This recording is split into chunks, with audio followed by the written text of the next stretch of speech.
Duduk. Oke, Shalom. Saya berjanji tidak akan lama, cuman sebentar saja. Hari ini kita masih ada di momen-momen Jumat Agung dan Paskah, ya. Kalau kemarin kita bukan merayakan ya, tapi memperingati. Kita memperingati kematian Yesus Kristus. Hari ini hari Sabtu, ya. Ada yang tahu Yesus lagi di mana? Hari ini Yesus di mana? Di mana Nathan merah? Nathan Waluyo. Tuhan Yesus ada di mana Tan hari ini Tan? Ada di neraka. Ngapain di neraka? Tuhan Yesus ada di mana? Hari ini Tuhan Yesus sudah di sorga dong tentunya. Ya, siapkan tempat buat kita semua. Tapi kalau pas Jumat Agung 2000 tahun yang lalu, besoknya Yesus ada di mana? Ada di alam maut. Memproklamirkan diri bahwa dirinya adalah jalan dan kebenaran dan hidup. Dan merebut kunci alam maut dan siap untuk bangkit di hari esoknya. Oke, hari ini saya mau share satu kebenaran firman, yaitu tentang blood of Christ. Coba sebutkan 2, 3. Blood of Christ, artinya jangan kencing sembarangan. Enggak, artinya adalah darah Yesus Kristus. Mari kita buka terlebih dahulu Efesus 4:9. Enggak, Efesus 2 ya. Kemarin adminnya salah nulis. Harusnya Efesus 2 ayat 13. Oke, kita buka Efesus 2 ayat 13. Tolong LCD bisa bantu saya karena saya enggak menyiapkan PowerPoint.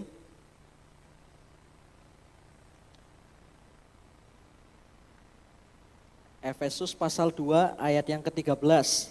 Sudah ketemu bilang amin, belum ketemu bilang aman.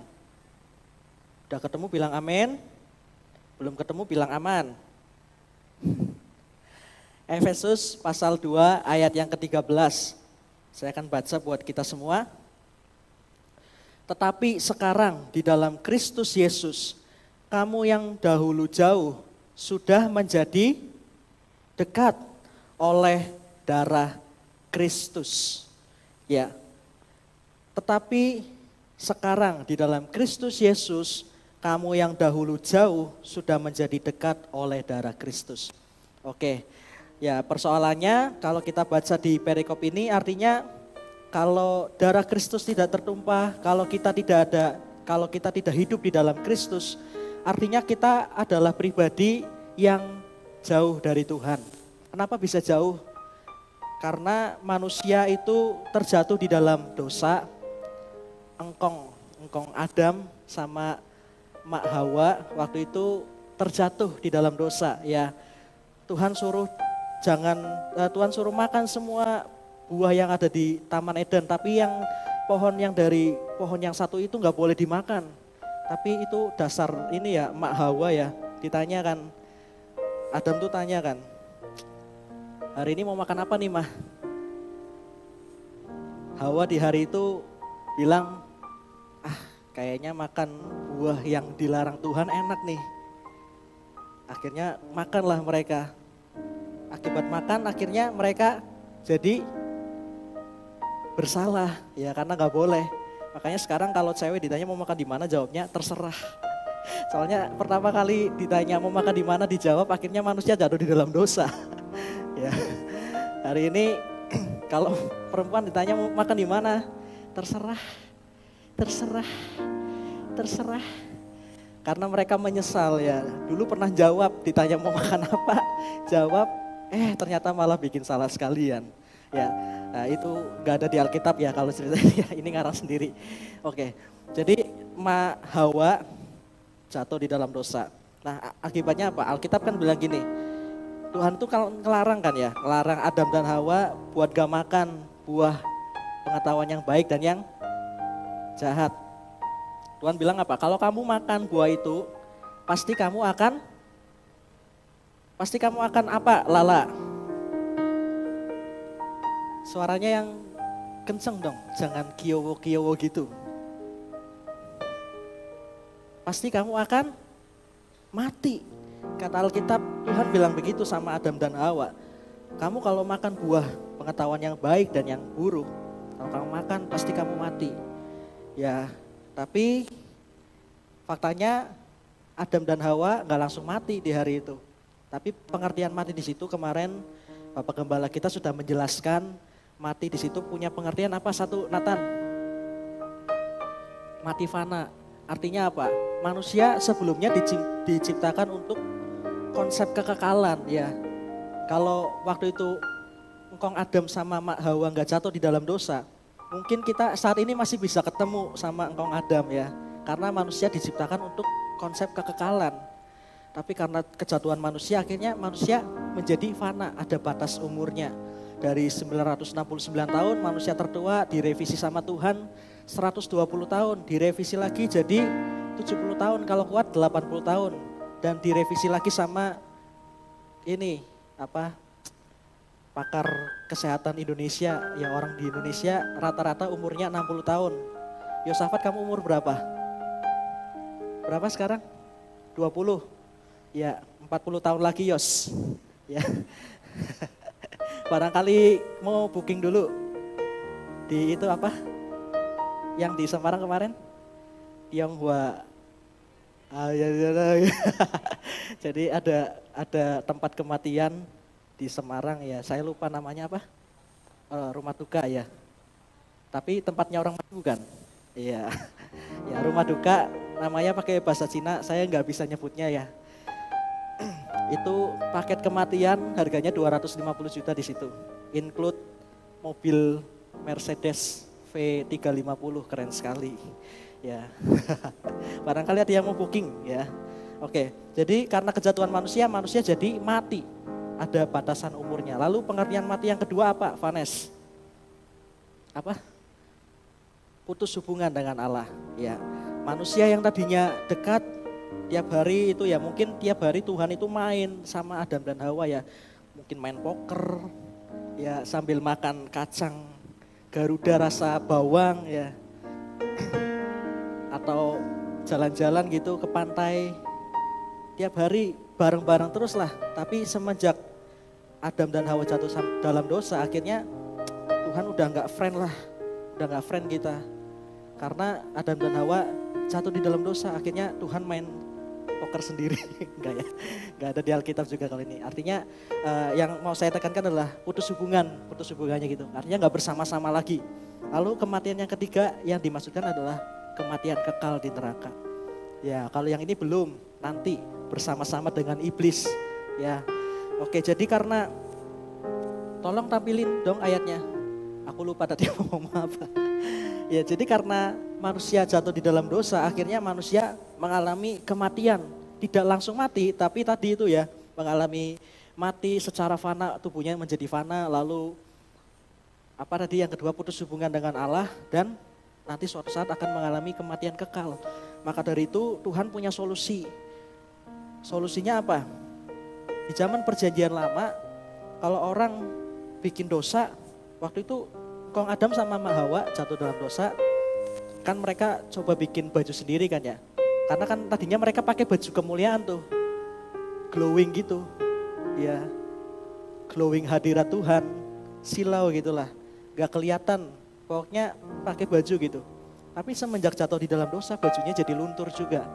Nah, karena mereka telanjang, mereka malu, akhirnya mereka bikin baju. Waktu itu belum ada Ivan Gunawan atau desainer siapa? Yang di Semarang itu, Bu siapa namanya? Ana Avanti, ya belum ada Ana Avanti. Jadi mereka desain bajunya sendiri pakai daun pisang, ya mungkin ya, atau daun kelapa dibikin anyaman terus dibikin baju. Gatel pastinya ya. Ya Tuhan ngelihat hal tersebut, wah nggak cocok nih. Akhirnya dibikinin Tuhan baju pakai kulit binatang.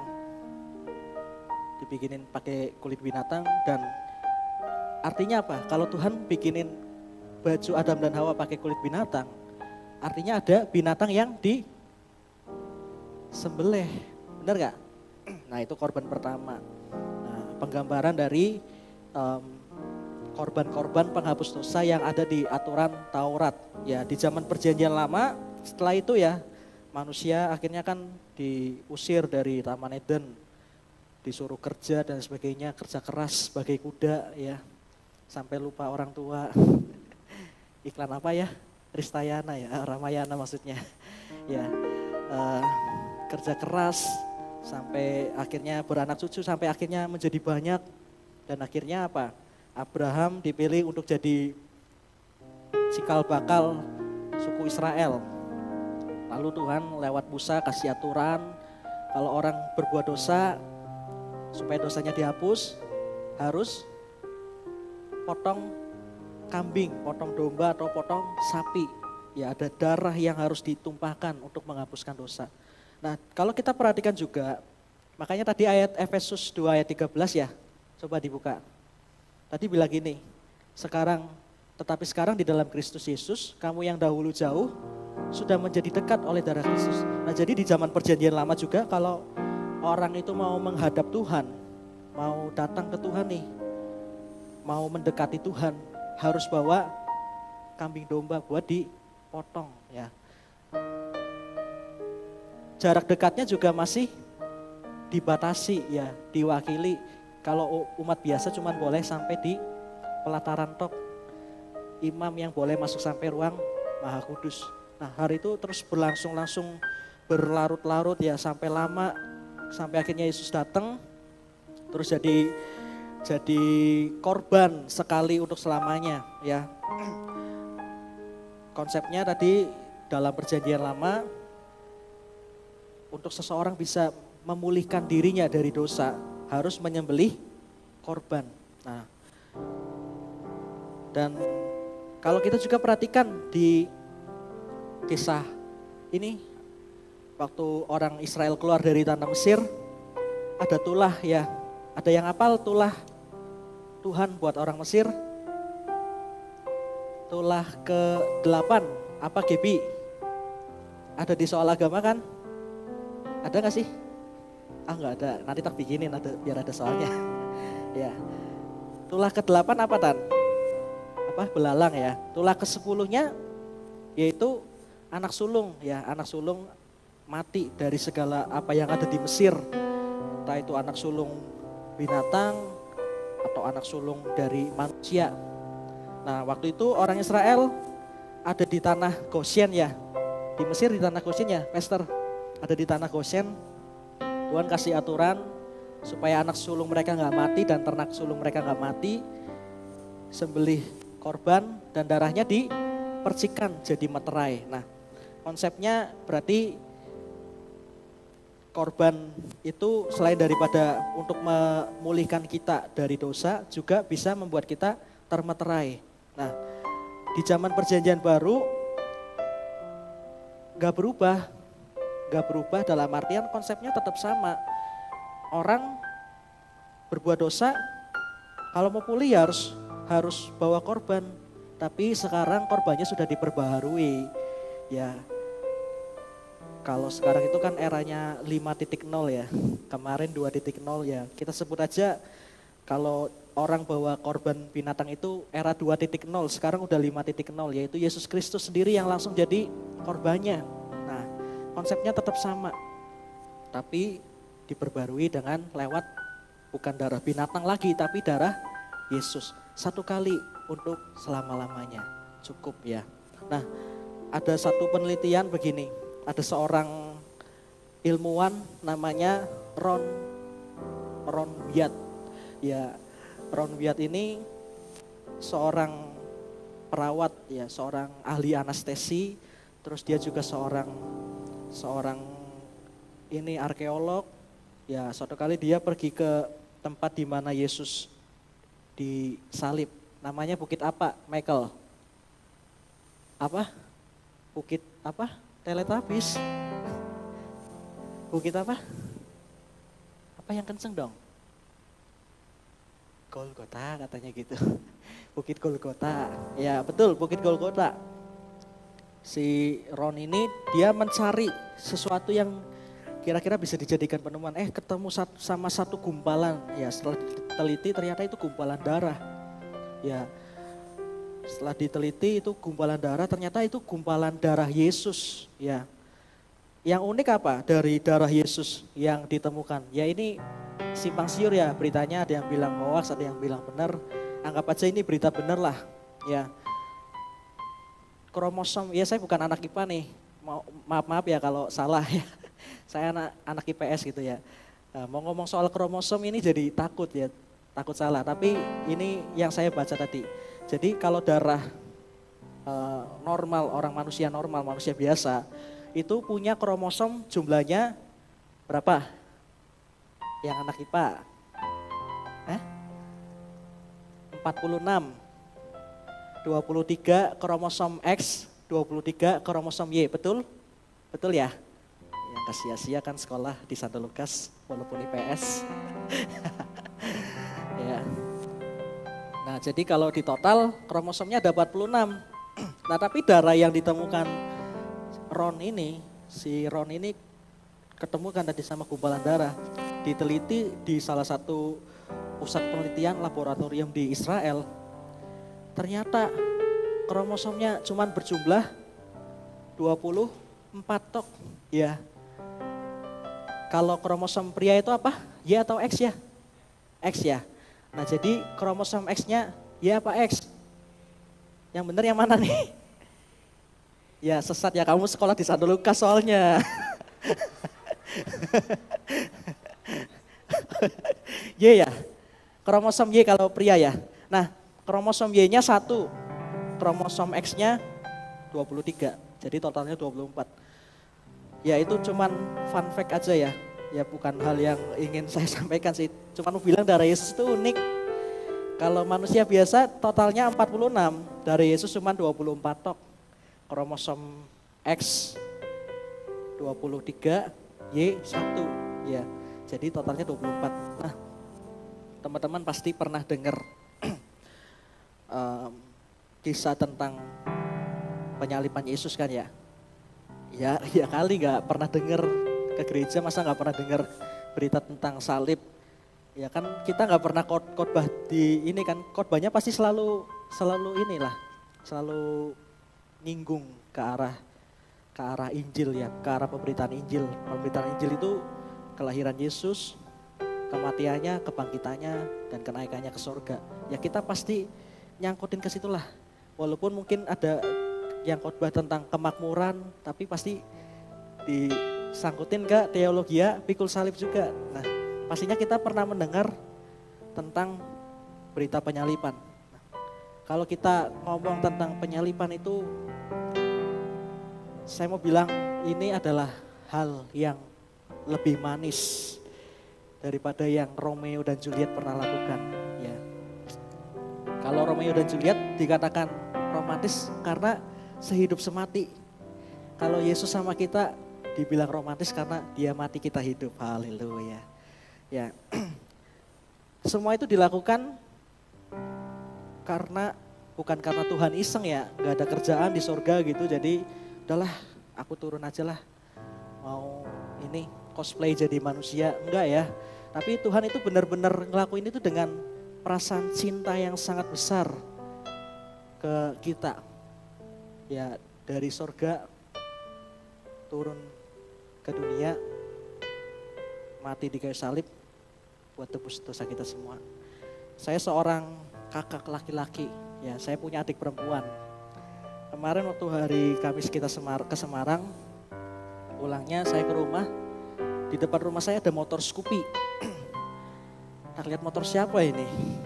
Ya tak lihat-lihat, tak pikir kan paling ini motor temannya papa lah, pingin lihat ayam gitu kan ya. Papa saya pelihara ayam jago di rumah. Ya barangkali mau beli juga boleh. Ya ternyata waktu saya masukin motor, ada seorang laki-laki di situ, lagi duduk sama adik saya perempuan. Dalam hati siapa nih? Ya kesel juga gitu ya. Keselnya bukan kesel gimana ya, tapi ya inilah, gimana ya, seorang kakak cowok gitu ya. Terus nyetandar motor, kunci motor, helm tak taruh. si anak cowoknya berdiri, nyalamin, mau tak suruh gini. Tapi nyalamin toh akhirnya ya, nyalamin, udah. Nggak ngomong apa-apa, nggak kenalin namanya. Tak pikir siapa sih, datang-datang ngajak salaman, nggak nyebutin nama. Akhirnya tak tinggal masuk lah.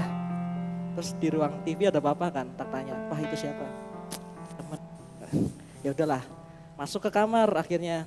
Aku masuk ke kamar kan, rebahan gitu kan, menikmati waktu-waktu yang diberikan Tuhan.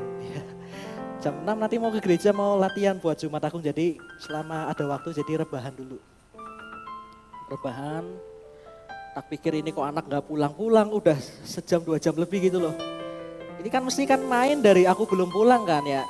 Tak pikir kayak ini kok gak pulang-pulang, udah 2 jam lebih. Terus sampailah sekitar jam 4 itu si anak ini pamit sama papa saya. "Om, pamit pulang dulu." Papa saya itu malah bilang gini, "Kamu gak mandi dulu di sini?" Lah, tambah bikin penasaran kan ya. Tambah bikin penasaran, siapa sih kok malah disuruh mandi sekalian.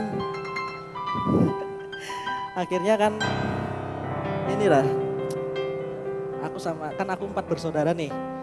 Ciciku 2, terus aku anak nomor 3, terus adikku. Nah, kita ini punya grup, di dalam grup gitu, grup WA yang isinya cuman cici saya 2 sama saya. Ya biasa ngomongin masalah keluarga lah, ya masalah apa yang bisa diomongin bareng-bareng, cici saya sama saya. Terus saya speak di grup, ada cowok main ke rumah nemuin Angel ya. Terus cici saya pertama tanya, siapa? Gak tahu, bilangnya si temen.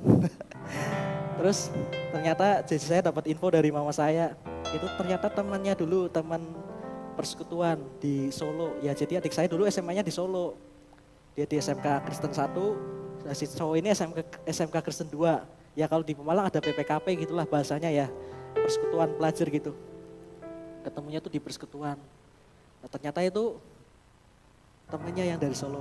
Ya tak pikir ya gak mungkin sekali lah temen mau ya sekarang dipakai lah otaknya ya. Aku ini cowok ya, gak mungkin lah kalau gak ada sesuatu yang dituju ya. Gak mungkin lah mau sebegitunya gitu. Dari Solo subuh-subuh jam 4 pagi katanya ke Pemalang, sampai di Pemalang jam 11. Pulang dari Pemalang jam 4 sampai Solo jam 11 malam lagi, besoknya langsung kerja. Coba. Sebenarnya sebagai seorang kakak laki-laki ada perasaan khawatir juga ya. Khawatirnya karena saya tuh tahu cowok lah. Ya kalau nggak diseriusin pasti disakitin tok, bener nggak? Ya saya nggak pingin lah ya.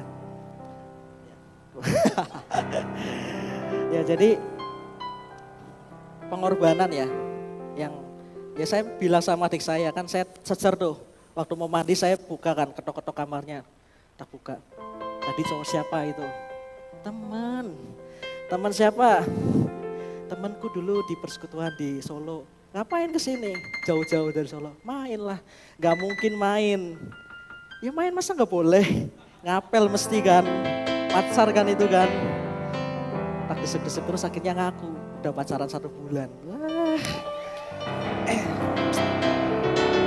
Aku aja gak nyangka loh adikku bisa punya pacar. Jengkel ya asli. Nah, oh ya ini ya. Oke intinya inilah, nggak mungkin lah kalau mau jauh-jauh dari Solo naik motor Scoopy, ya bayangin Pastor Jonathan ini jemput Nike di Jogja pakai motor Beat. Boyoknya langsung lara. 3 hari 3 malam boyoknya lara. Ini naik Scoopy ya dari Solo. Gila, capek ya, nggak mungkin ya kalau nggak ada sesuatu, kalau nggak ada cinta itu nggak mungkin, berat serius. Ya, jadi Yesus itu mau disalib bukan karena iseng doang ya, bukan karena cuman mau main doang gitu, enggak. Tapi karena dia punya tujuan gitu ya, mau menyatakan cintanya buat kita semua ya. Makanya dia mau sampai akhirnya berdarah-darah ya. Cintanya Yesus sampai berdarah-darah. Dicambukin berapa kali? 40 kurang 1. Dicambukin berapa kali? 40 kurang 1.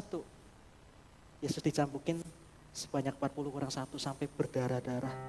Bayangin aja tuh ya, kalau cambuknya itu kan katanya ada pengaitnya kan. Nempel di punggung Yesus, brak, ketarik, kulitnya sobek, terus cambukan kedua di tempat yang sama. Brak, kenanya apa tuh? Kalau pertama kenanya kulit kan ya. Terus ketarik kan kulitnya sobek. Terus dicambuk lagi yang kedua nih. Brak, kenanya apa? Daging coba. Kalau kena daging udah pasti ada keluar darahnya, bener gak? Nah, ya kalau mau bayangin ngeri ya, ngeri-ngeri sedap. Tapi sampai berdarah-darah memang Tuhan itu mencintai kita sampai berdarah-darah. One step ahead ya, kalau boleh pinjam bahasanya Pak Pester. One step ahead. Kalau kita cuman mengasihi sampai kita juga dikasihi, kita belum seperti Yesus. Tuhan Yesus mengasihi kita, padahal kita belum mengasihi Tuhan Yesus. Bahkan mengasihinya sampai dia mau berdarah-darah, sampai mengeluarkan darahnya. Nah teman-teman, pernah dengar gak ungkapan darah Yesus itu berkuasa? Ada yang pernah dengar? Darah Yesus berkuasa, ada yang pernah dengar? Yang pernah dengar boleh lambaikan tangan. Baru sedikit. Yang pernah dengar ungkapan darah Yesus itu berkuasa boleh lambaikan tangannya? Gak ada, cuma 1, 2, 3, 4, 5, 6. Oke, dari berapa ini yang hadir hari ini? Vicin? Berapa yang hadir? Belum dihitung? Bagus. Ya, dari kurang lebih 500 orang yang hadir di sini cuma 6 tok. Cuma 6 tok yang tahu ungkapan ini. Hari ini saya mau kasih tahu ya. Yesus disalib sampai ngeluarin darah. Darahnya itu adalah bukan darah biasa, tapi darah yang penuh kuasa. Katakan darah yang berkuasa. Dengan suara yang kenceng, darah yang berkuasa. Oke, nah hari ini kita akan simak. Saya nyiapin 4 poin tok, gak lama nih. 4 poin kita belajar tentang kuasa darah Yesus. Nah darah Yesus ini berkuasa buat apa aja sih? Yang pertama, tolong buka Efesus pasal pertama ayat yang ke-7. Udah ketemu? Efesus pasal pertama ayat yang ke-7. Kalau udah ketemu saya minta tolong Cun buat bacain buat kita semua. Berdiri Cun. Yang kenceng, gak denger aku.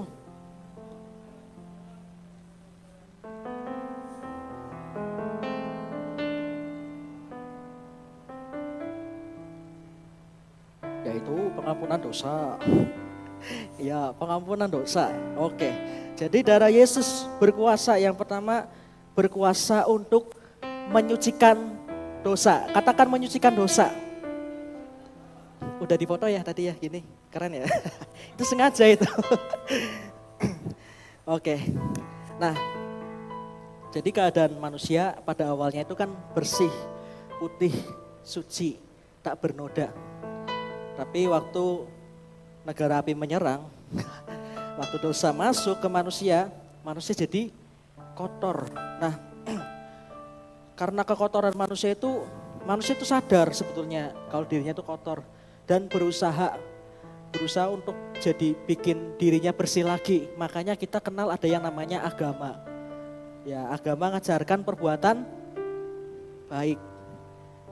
Ya, agama-agama lain selain Kristen mengandalkan atau mengajarkan perbuatan baik. Kata mereka apa? Kalau mau masuk surga harus berbuat baik. Benar gak? Tapi tak kasih tahu nih hari ini. Tolong buka Yesaya pasal 64 ayat yang ke-6. Ya. Yesaya 64 ayat 6.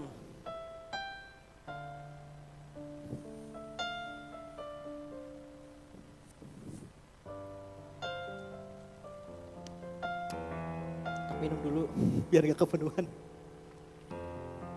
Tolong dibacain, Gepi.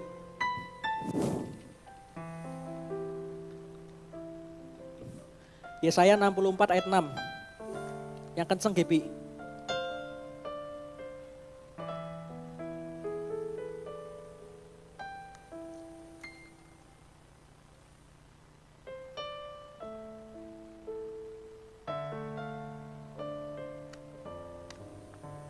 Alkitab bilang apa? Kesalehanmu seperti kain. Kain apa yang kenceng? Artinya apa?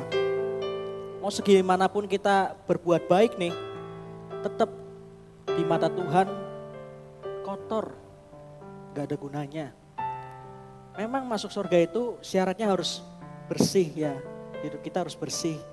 Tapi mau tak kasih tahu nih hari ini ya, kebersihan kita gak bisa dicapai waktu kita berbuat baik. Karena kita bilang kesalehanmu, kesalahan kami seperti kain kotor. Artinya apa? Gak berguna.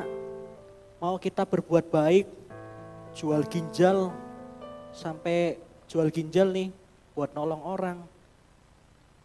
Gak ada gunanya. Gak ada gunanya kalau kita mengabaikan korban Kristus. Nah perhatikan nih, di sini ada air agro yang udah tak minum sedikit biar gak kepenuhan. Ini adalah gambaran dari kehidupan kita waktu sebelum kita terjatuh di dalam dosa. Lihat, bening kan ya? Kelihatan gak bening? Bening airnya? Bisa tolong di zoom? Ya, biar kelihatan juga yang di streaming. Bening? Bening gak? Bening ya. Ini keadaan manusia nih sebelum dosa masuk. Ini ya, ini tak tulis ini manusia. Bisa baca gak? Nah kelihatan ya, ini pokoknya tulisannya manusia nih. Nah ini manusia. Nah, satu kali waktu Adam dan Hawa terjatuh di dalam dosa. Ini tak minum dulu apa jangan nih? Jangan, nah, nanti dulu ya. Nah, kan si ular tuh bilang apa sama Hawa? Ular bilang apa? Boleh dimakan buahnya. Akhirnya dimakanlah. Dosa masuk. Manusia yang tadinya bening, yang tadinya bersih, karena dosa masuk jadi kotor. Ya anggap aja ini kotor ya. Kotor gak? Warnanya berubah gak? Berubah gak? Berubah kan? Ya aku lupa ambil air satu lagi harusnya. Gak apa-apa wis. Ya segala usaha kita buat memutihkan kembali kehidupan kita, membeningkan kembali kehidupan kita, gak ada gunanya ya. Coba ya tadi aku lupa harusnya bawa air 2 yang bening tapi lupa gak apa-apa. Kalau kita masukin air putih di sini, airnya tetap warna merah, bertambah doang kadarnya, bener gak? Gak ngubah apa-apa. Kira-kira gitulah gambaran kamu berusaha menutupi segala dosamu dengan perbuatan baik. Nah, makanya karena Tuhan itu sadar kita itu gak mampu dengan kekuatan kita sendiri. Akhirnya Tuhan itu mengutus anaknya yang tunggal. Namanya siapa? Namanya siapa? Yesus Kristus nih, darahnya nih. Ya yang ini lah. Ya, sebab apa yang telah kuteruskan kepada Allah. Kalau tak minum nih aku mati nih di sini nih. Nah, darah Yesus datang 2000 tahun yang lalu. Ya, yang kepo boleh sambil lihat ke sini gak apa-apa. Ya, darah Yesus tertumpah di kayu salib, menebus dosa manusia. Oh gak bening? Bening gak sih? Oh iya bening ya? Bening pelan-pelan nih. Wih, Kasih tepuk tangan dong. Yeay, berhasil. Yeay. Nah, bahkan waktu dosa itu masuk lagi ke hidup manusia, jadi tetap bersih karena ada darah Yesus nih. Tak nggak percaya kan? Tuh kan? Yeay. Minum yang ini yang tak minum. Ya, jadi kehidupan kita, kalau kita berusaha sekuat mungkin berbuat baik buat nutupin semua kesalahan kita, gak pernah bisa hidup kita jadi bersih lagi. Yang bisa bikin bersih adalah baik clean. Enggak, yang bisa bikin bersih adalah darah Yesus. Darah Yesus cukup satu kali, makanya tadi kan cuma tak cemplungin satu kali tok darah Yesusnya. Dosa masuk lagi jadi gak berkuasa karena ada darah Yesus. Makanya hari ini darah Yesus berkuasa untuk menyucikan dosa. Katakan menyucikan dosa.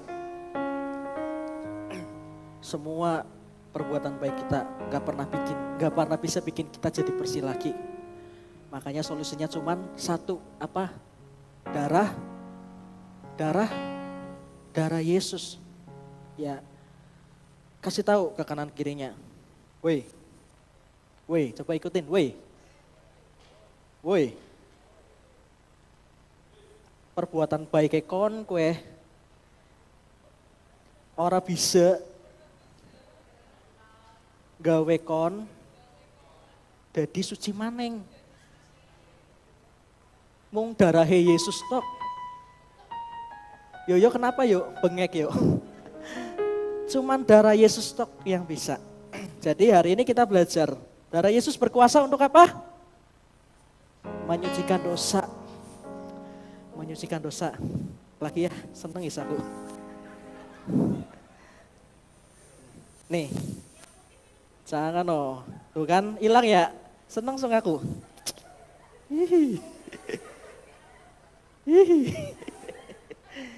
Darah Yesus berkuasa untuk menyucikan dosa kita. Ya ini tadi udah di booking nih sama Pastor Jonathan, katanya kalau udah buat aku aja katanya gitu. Nih.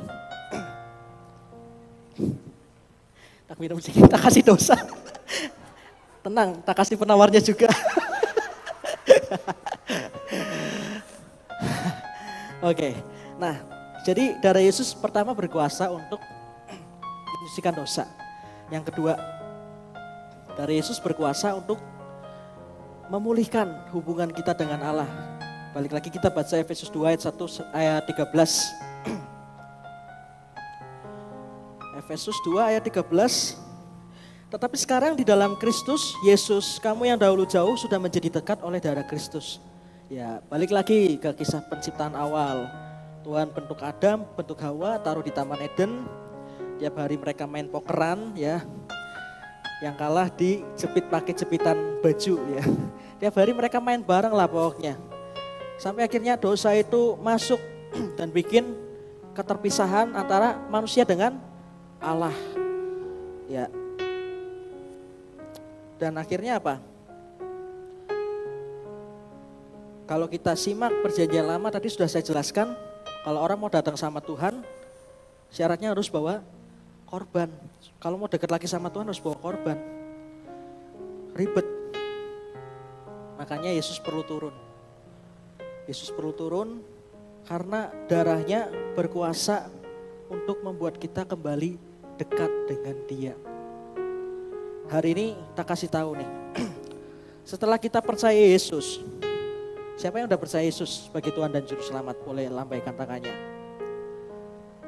Ya, yang sering Pastor Jonathan kan bilang, jangan harap kalian dibaptis. Keluar itu dosa udah ngintip ya. Itu saya cuma mengulang perkataannya di doa Jumat beberapa waktu yang lalu. Jangan harap kamu dicemplung di kolam, keluar itu langsung benar ya. Ya memang langsung benar. Tapi jangan lupa kalau ada dosa yang mengincar, benar gak? Saya ini produk gagal ya, tapi puji Tuhan ketemu sama Tuhan Yesus yang bisa benerin produk gagal ini. Sebelum dibaptis saya banyak sekali melakukan kesalahan-kesalahan yang menurut saya inilah parah banget, amoral. Ya, terus saya waktu itu kan saya bilang kan, waktu itu saya dibaptis cuma karena ikut-ikutan tok. Satu cuma karena ikut-ikutan. Yang kedua karena supaya bisa pelayanan. Ya di gereja kan kalau mau pelayanan mimbar syaratnya harus dibaptis. Jadi saya ikut baptis lah. Akhirnya setelah dibaptis bukannya tambah benar, malah tambah jauh. Bukan salah baptisannya, tapi salah orangnya. Salah saya.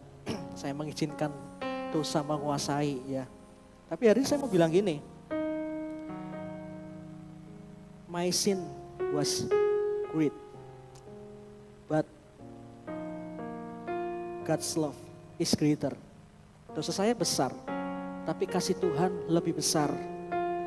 Aku nggak lagi ngajarin khotbah ini ya, hyper grace, enggak. Tapi gini, waktu aku tahu kebenaran ini, waktu sebelumnya nggak tahu. Yang aku dengar adalah intimidasi. Waktu aku jatuh, yang aku dengar adalah intimidasi. Kamu nggak layak, kamu nggak bisa lagi dekat sama Tuhan, kamu nggak layak lah, percuma nyembah Tuhan, sungguh-sungguh nangis-nangis di gereja, kamu orang berdosa. Yang saya dengar hanya suara itu. Kalau saya nggak pernah dengar kalimat ini, saya selamanya akan jadi orang yang terpuruk dan nggak bangkit lagi untuk dekat lagi sama Tuhan. Puji Tuhan saya dengar kebenaran ini. Dosa saya besar, tapi saya ketemu sama kasih Tuhan yang lebih besar dari dosa saya. Maksudnya gimana Kak? Apakah berarti kita bisa hidup terus menerus di dalam dosa seenak kita? Bukan begitu pengertiannya. Tapi saya mau kasih tahu, kemungkinan untuk kita terjatuh di dalam dosa itu masih sangat mungkin.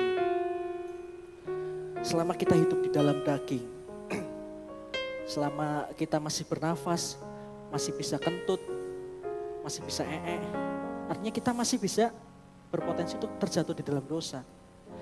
Tapi yang perlu kita dengar hari ini, entah seberapa besar kejatuhanmu suatu saat nanti, dari Yesus tetap sama kuasanya.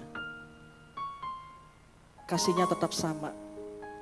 Bahkan kasihnya lebih besar dari apa yang kita pikirkan. Makanya kan aku pernah bilang gini kan di doa Jumat. Kita ini sering ngalamin capek.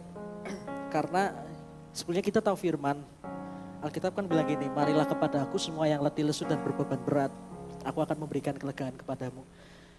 Tapi parahnya kita itu waktu kita lagi capek, kita bukannya malah ngedeket sama Tuhan, tapi malah banyak bikin dosa gitu. Nah, akhirnya apa? Setelah kita capek terus kita bikin dosa, akhirnya bikin tambah capek lagi, tambah berat hati lagi, bener gak?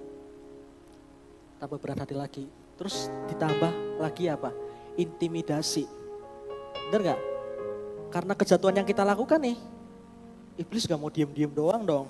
Gak diem-diem baik, enggak. Pasti dia kasih suara-suara, ya entah itu di hati kita, entah itu kita dengar langsung. Bilang, kamu itu gak layak gitu, kamu itu gak boleh datang sama Tuhan, kamu tuh berdosa banget loh, kamu tuh berdosa gitu. Pasti kita akhirnya mengiyakan perasaan tersebut.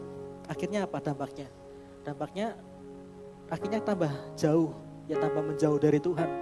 Karena perasaan gak layak itu tadi. Nah, akhirnya apa? Kita terus terjerat di jerat yang sama. Hari ini aku mau bilang, Tuhan dengan kasih-Nya membuka lebar tangannya. Makanya moto youth kita apa? Di sini kamu diterima apa adanya. Karena saya merasakan betul betapa besar penerimaan yang Tuhan kasih buat saya. Makanya saya berani bilang di sini kamu diterima apa adanya karena Tuhan terima kita apa adanya. Tapi orang yang sadar diterima apa adanya sama Tuhan, gak akan lagi hidup seadanya bagi Tuhan. Yang percaya bilang amin. Nah jadi semua kejatuhan kita membuat kita jauh dari Tuhan. Tapi kuasa darah Kristus membuat kita yang jauh kembali menjadi dekat dengan Tuhan. Hari ini kalau kamu masih sering dengar intimidasi iblis soal kamu gak layak karena kamu sering jatuh di dalam dosa, hari ini aku mau bilang, dosamu besar, tapi kasih Tuhan terlebih besar. Darah Yesus cukup untuk menyucikan kamu. Hanya perlu kita sadari, mau gak kita balik ke Tuhan? Mau gak balik ke Tuhan? Karena kalau kita cuma tahu Yesus terima kita apa adanya tapi kita gak mau berbuat apa-apa, kita akan tetap di titik yang sama. Bener gak? Gak ngubah kehidupan apa-apa di hidup kita, bener gak? Kalau kita cuma tahu kebenaran, Yesus pasti terima kita apa adanya, tapi kita gak bergerak apa-apa, kita gak menerima kasih karunia Tuhan akhirnya, tetap ada di posisi yang sama.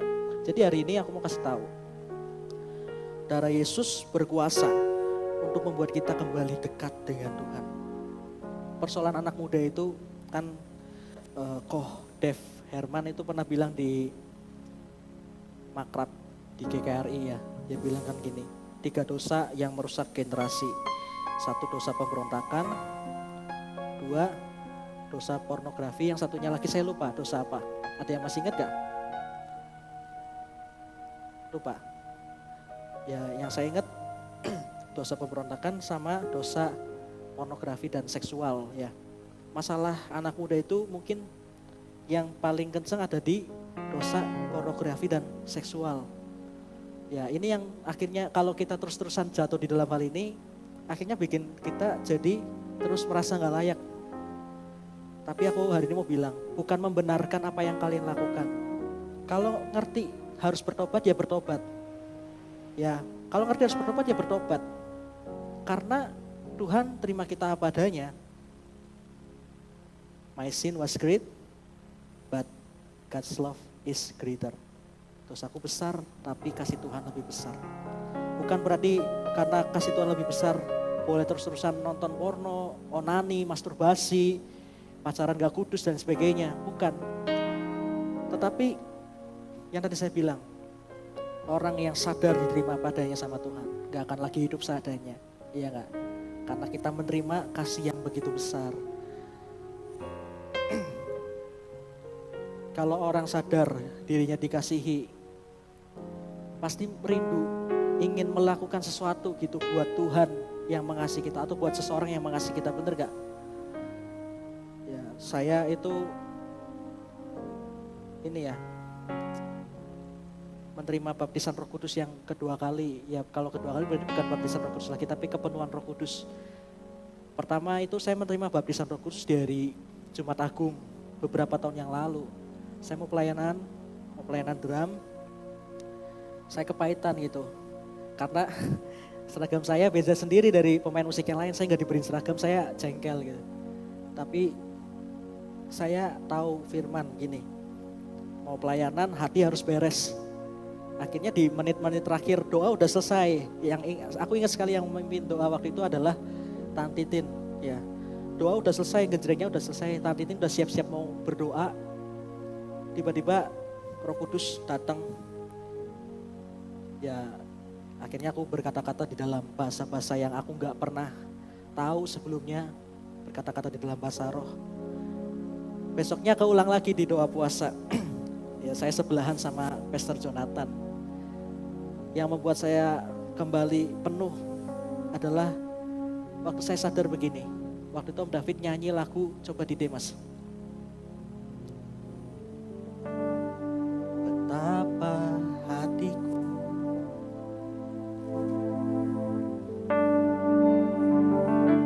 bener gak sih nadanya?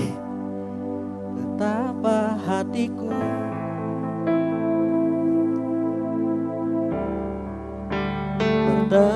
terima kasih Yesus, Kau mengasihiku,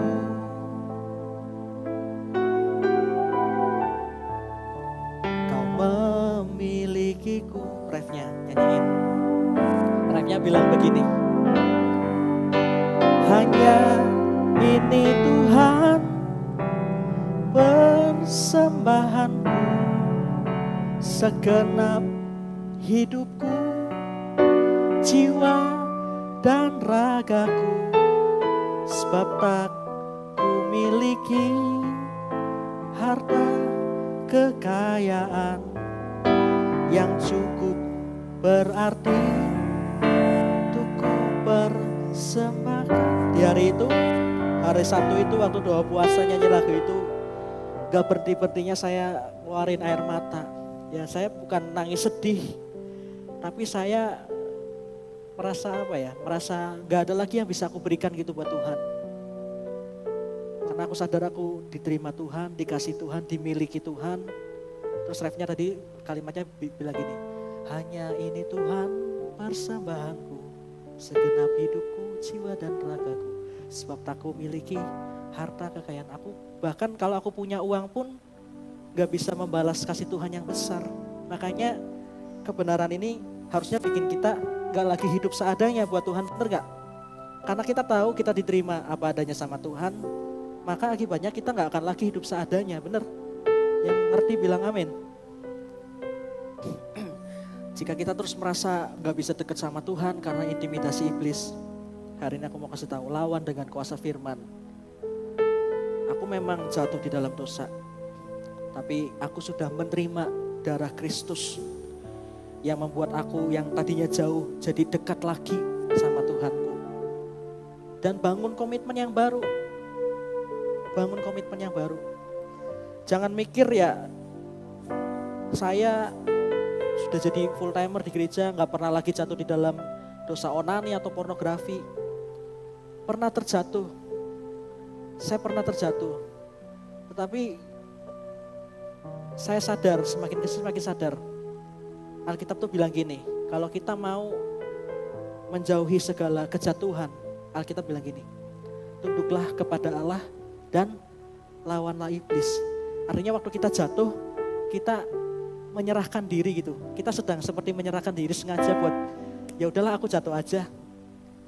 Jatuhnya memang mungkin diawali karena godaan. Tapi selebihnya kita yang milih kok. Kita mau jatuh apa mau tetap berdiri tegak, benar gak? Waktu kita jatuh, sama aja kita sedang menyerahkan diri untuk dosa. Hari ini saya tahu kebenaran itu. Tunduklah kepada Allah dan lawanlah iblis. Artinya waktu kita jatuh di dalam dosa, kita sedang mentaati atau tunduk kepada pribadi yang lain. Saya gak mau dikatakan sebagai hamba iblis.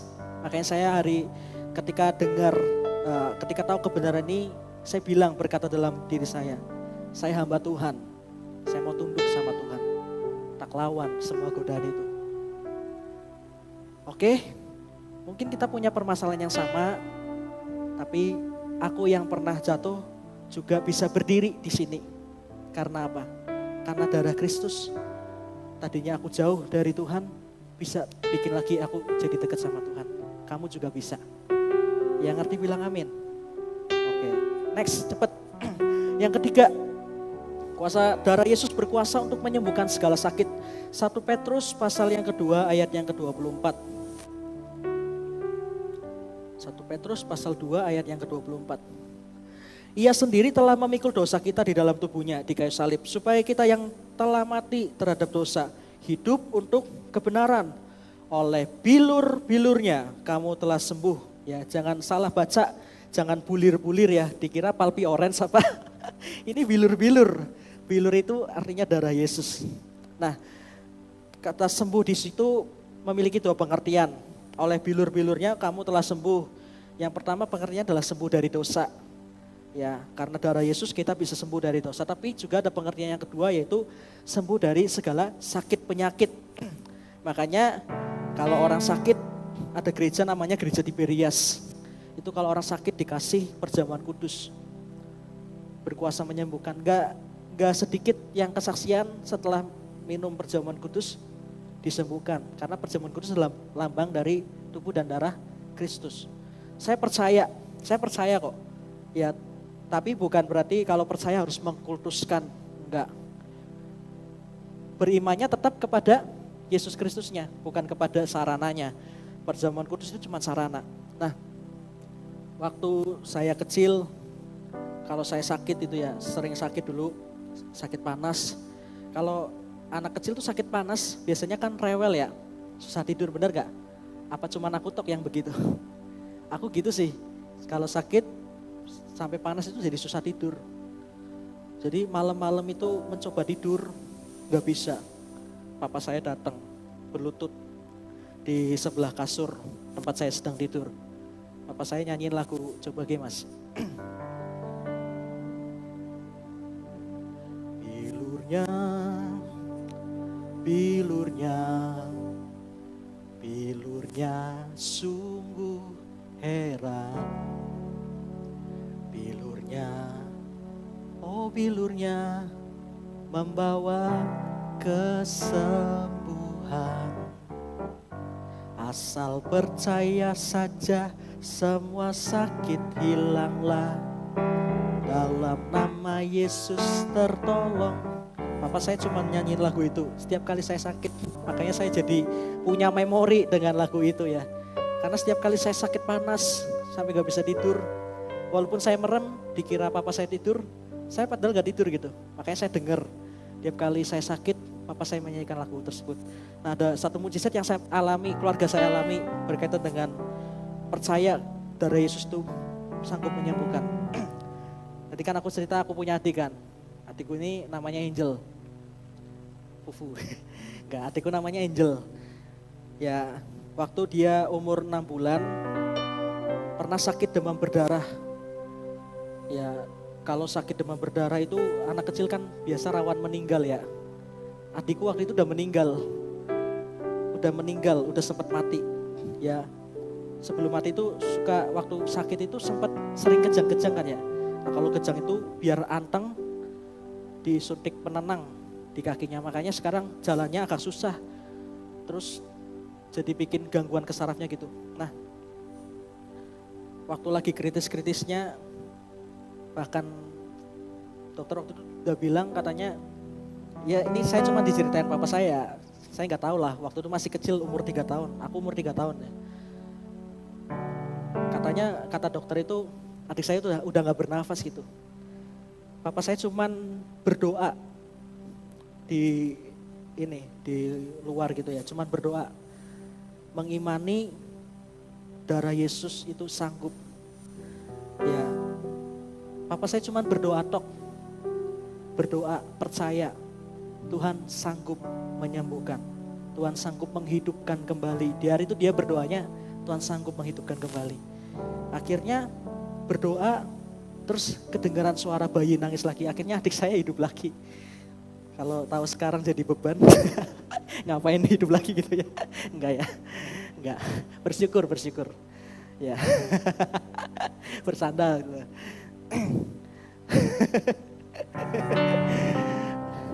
Bersyukur karena hari itu terjadi mujizat.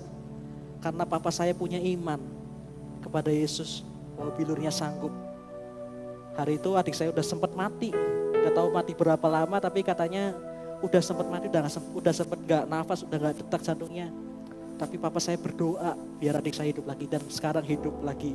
Bahkan saya udah punya pacar ya, pengen tak totok sekali terusan. Ya. Oke, kuasa dari Yesus sanggup untuk berikan kesembuhan. Makanya kalau kalian sakit, berdoanya begini.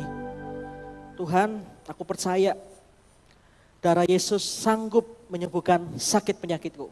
Imani di dalam nama Yesus pasti sembuh. Yang percaya katakan amin. Amin. Oke, yang keempat, yang terakhir. Haleluya. Wahyu 12 ayat yang ke-11. Ini tadi lagunya kita nyanyiin. Kuasa dari Yesus berkuasa untuk mengalahkan iblis. Wahyu 12 ayat 11. Dan mereka mengalahkan dia oleh darah anak domba. Dan oleh perkataan kesaksian mereka. Karena mereka tidak mengasihi nyawa mereka sampai ke dalam maut. Alkitab berkata, dan mereka mengalahkan dia. Dia di sini siapa? Iblis. Mereka mengalahkan iblis oleh darah anak domba. Jadi iblis dikalahkan oleh karena kuasa darah anak domba. Tadi Victor Mohede ya, WL kita nyanyi. Oleh darah anak domba, asik. Oleh kesaksian kita. Apa kalimat selanjutnya? Iblis dikalahkan, terus kuasa maut dihancurkan oleh darah anak, siapa? Darah anak domba. Fakta ini harusnya bikin kita sadar gitu, bahwa kita ini bisa berkuasa atas iblis. Nangkap gak? Karena darah Yesus sudah kita terima, maka seharusnya kita punya kuasa atas iblis. Karena oleh darah anak domba, iblis dikalahkan. Makanya hari ini solusi kedua nih, buat kita yang sering terbawa sama pengaruh kuasa kegelapan atau pengaruh setan, yang sering terjatuh karena mengiyakan godaan iblis. Hari ini aku mau bilang, kuasa darah Kristus itu sanggup mengalahkan iblis dan pengaruhnya di hidup kita. Yang percaya katakan amin. Harusnya kalau kita sadar kuasa darah Yesus berkuasa mengalahkan iblis, kita bisa berkuasa juga karena kita sudah terima darah Yesus. Benar gak? Gak seharusnya lagi iblis menguasai kita. Karena darah domba Allah yang sudah kita terima sanggup mengalahkan iblis dan pengaruhnya. Amin. Amin buat firman Tuhan. Jadi hari ini saya mau ngajak kita bersyukur. Karena Tuhan Yesus 2000 tahun yang lalu mau mendonorkan darahnya buat kita semua. Buat semua orang di dunia ini. Ya, saya enggak lagi ngajar supaya kita mengkultuskan darah Yesus, enggak. Kita percaya kepada pribadi Yesusnya. Ya, kita enggak mengagungkan darah Yesusnya, tapi kita meyakini ada kuasa di dalam darahnya. Iman kepada Yesus membuat kita menerima kuasa darah Yesus. Kuasa darah Yesus berkuasa untuk satu, indri. Apa? Menyucikan dosa. Yang kedua, memulihkan hubungan kita dengan Tuhan. Yang ketiga, menyembuhkan sakit. Yang keempat, berkuasa untuk mengalahkan iblis dan pengaruhnya. Mari bangkit berdiri.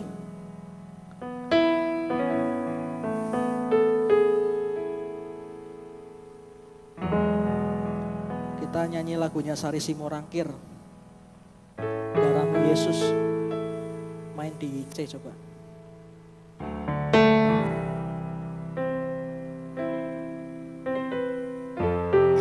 Main musik. Ayo bantu. Sukacitaku penuh, ku bermazmur bagimu. Karena ku tahu ku telah ditebus oleh curahan darahmu. Ku menyanyi bagimu, memuji namamu. Karena ku tahu ku berkenangan oleh curahan darahmu. Katakan darah Yesus. Darahmu Yesus sucikan daku. Darahmu Yesus bebaskanku. Darahmu Yesus ubahkan daku. Ku dijadikan baru. Darahmu Yesus, nyanyikan. Darahmu Yesus sucikan daku.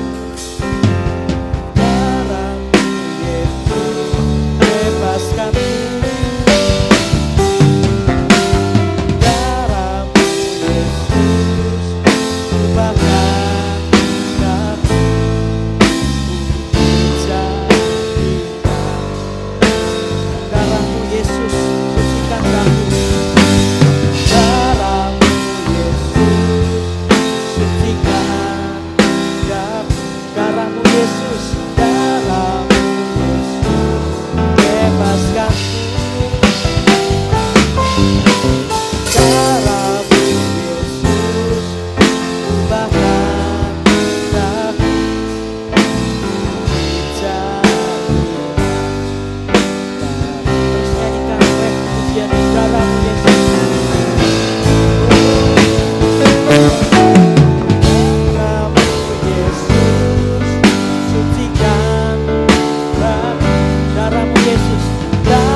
yang hadir di sini,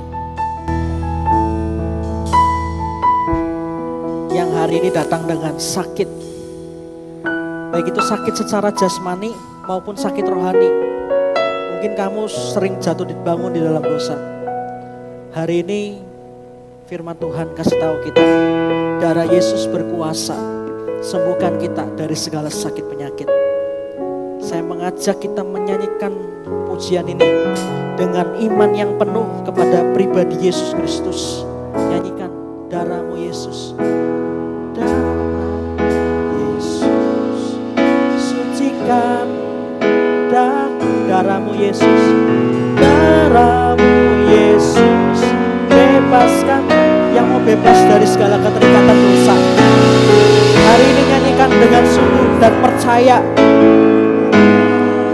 Tuhan sanggup mengubahkan kita, dijadikan yang datang dengan sakit penyakitnya. Nyanyikan, darah Yesus, sucikan, dan yang datang dengan keberdosaan. Nyanyikan pujian ini, bebaskan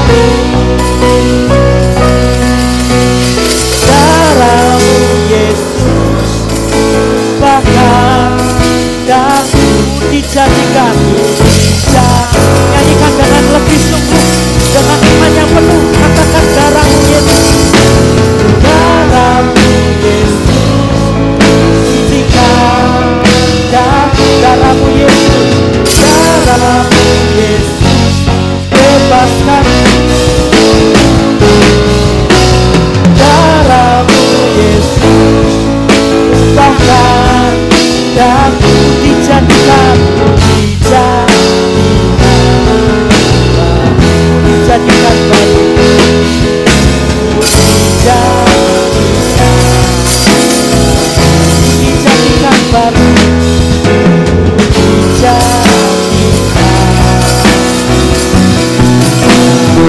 kasih kemuliaan buat Tuhan kita Yesus Kristus. Haleluya. Kami bersyukur Tuhan, kuasa darah Yesus berkuasa menyucikan segala dosa kami. Kami tahu perbuatan baik kami gak pernah bisa mengubah apa-apa, gak pernah bisa buat kami jadi bersih lagi. Cuma darah Yesus, dan kami bersyukur buat hal itu Tuhan. Dan kami bersyukur karena darah Yesus membuat kami bisa kembali dekat dengan Engkau. Kami mau mengalahkan semua intimidasi iblis yang berkata kami gak layak, karena kami tahu darah Yesus melayakkan kami. Terima kasih Tuhan, dan kami percaya darah Yesus sanggup menyembuhkan segala sakit kami, sakit dosa kami, bahkan sakit penyakit jasmani kami. Kami percaya darah Yesus yang sudah kami terima juga sanggup mengalahkan iblis dan pengaruhnya di hidup kami Tuhan. Meteraikan kebenaran ini di hati kami kuat-kuat, sehingga kami jadi anak muda yang diubahkan, jadi anak muda yang berbeda. Terima kasih Tuhan. Dan sebagai rasa syukur kami bawa persembahan kami di dalam nama Tuhan Yesus. Kami sudah berdoa dan bersyukur. Sama-sama katakan amin.